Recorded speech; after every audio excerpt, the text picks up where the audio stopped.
Sobra ako napaka sa product na to, mga ka-amazing. At itong product na to ay para ka lang daw nagwe-welding, di ba? Kaya niyang ipagdikit at tapalan ang kahit anong butas. Ay, nung katulad niya, mga ka-amazing. Tapos iniinitan lang siya, di ba? Oh, di ba? Ang galing ng gamit niya, mga ka-amazing. At kung meron kayo diyang butas na kaldero, butas na kawali, butas na kaserola, at butas na muka, di ba?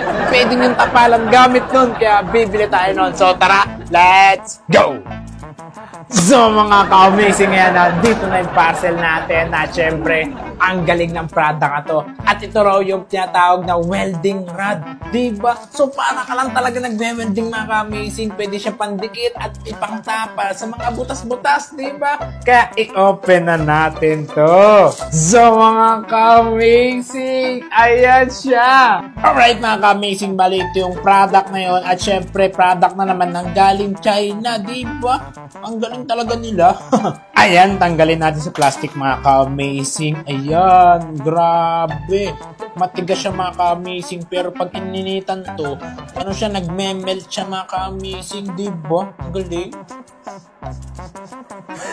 Inamoy eh. May kakaibang amoy siya, mga ka-amazing. Hindi ko ma-explain, pero iba yung amoy niya. Pero itry na natin to, mga ka-amazing, kung legit o hindi. So tara, let's go! So ayun, mga ka-amazing, naghahanap ako dito ng mga bagay na pwede natin ipagdikit o pwede natin tapalan, diba? Pero nakita ko puro bote ng alak. Kaya mga ka-amazing, nung nakita ko tong takip na lata na to, so ito na lang, dito na natin itatry yung product na yun. Kaya ang gagawin natin, mga ka-amazing, bubutasan natin to. Ayan, bubutasan natin, mga ka-amazing. Ayan, pupukpun natin martilyo. Ayan! Dahil butas na siya, mga ka-amazing, so tatapalan natin siya gamit itong product na to. So itatry natin, mga ka-amazing. Ayan, takpan ito tapos lalagyan natin ng tubig kung lulusot pa yung tubig, ha. Alright, the moment of truth. Ayan. Ayan. Ayan. Ayan, oh. Kita nyo ba, mga ka-amazing? Ayan. Oo, diba? Ayan, unti-unti na natatakpan yung butas, mga ka-amazing. Ang bilis tumigas. Ang tigas agad, oh. Ayan.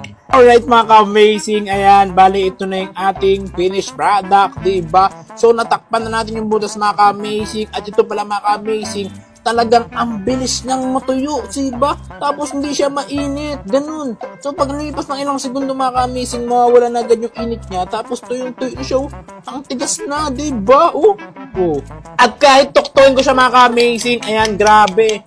Okay, diba? Matigas talaga, oh. Ayan na siya, mga ka-amazing. Nilagyan ko siya ng tubig. Ay, nakikita nyo ba? At kung mapapansin nyo, walang tumutulo. Oh, diba?